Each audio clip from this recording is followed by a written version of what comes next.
کسی عبادت کو اس کے مقرر وقت پر ادا کرنے کو ادا کہتے ہیں اور وقت گزر جانے کے بعد عمل کرنے کو قضا کہتے ہیں۔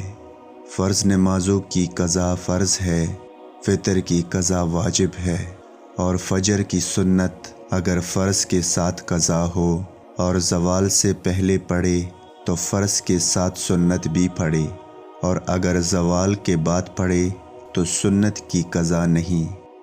جمعہ اور ظہر کی سنتیں قضا ہو گئیں اور فرض پڑھ لیا، اگر وقت ختم ہو گیا تو ان سنتوں کی قضا نہیں، اور اگر وقت باقی ہے تو ان سنتوں کو پڑھے، اور افضل یہ ہے کہ پہلے فرض کے بعد والی سنتوں کو پڑھے پھر ان چھٹی ہوئی سنتوں کو پڑھے۔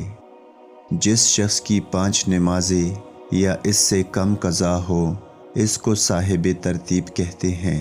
اس پر لازم ہے کہ وقتی نماز سے پہلے قضا نمازوں کو پڑھ لے۔ اگر وقت میں گنجائش ہوتے ہوئے اور قضا نماز کو یاد رکھتے ہوئے وقتی نماز کو پڑھ لے تو یہ نماز نہیں ہوگی۔ 6 نمازیں یا اس سے زیادہ نمازیں جس کی قضا ہو گئی ہوں وہ صاحب ترتیب نہیں۔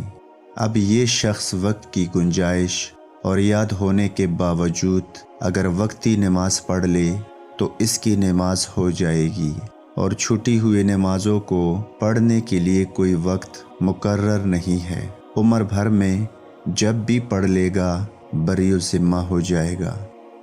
جس روز اور جس وقت کی نماز قضا ہو جب اس نماز کی قضا پڑھے تو ضروری ہے کہ اس روز اور اس وقت کی قضا کی نیت کرے۔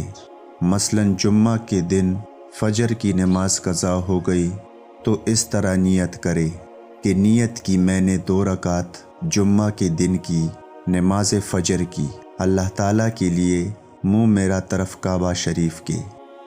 اگر چند مہینے یا چند برسوں کی قضا نمازوں کو پڑھے تو نیت کرنے میں جو نماز پڑھنی ہے اس کا نام لے اور اس طرح نیت کرے۔ مثلاً نیت کی میں نے 2 رکعت نماز فجر کی جو میرے ذمہ باقی ہیں، ان میں سے پہلی فجر کی اللہ تعالیٰ کے لیے منہ میرا طرف کعبہ شریف کے، اللہ اکبر۔ اس طریقہ پر دوسری قضا نمازوں کی نیت کو سمجھ لینا چاہیے۔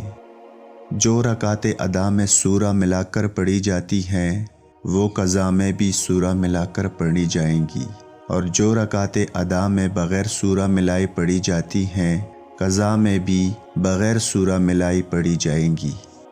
مسافرت کی حالت میں جب کہ قصر کرتا تھا اس وقت کی چھٹی ہوئی نمازوں کو اگر وطن میں بھی قضا کرے گا تب بھی 2 ہی رکعت پڑھے گا، اور نماز مسافر نہ ہونے کے زمانے میں قضا ہوئی ہیں اگر سفر میں بھی ان کی قضا پڑھے گا تو 4 ہی رکعت پڑھے گا۔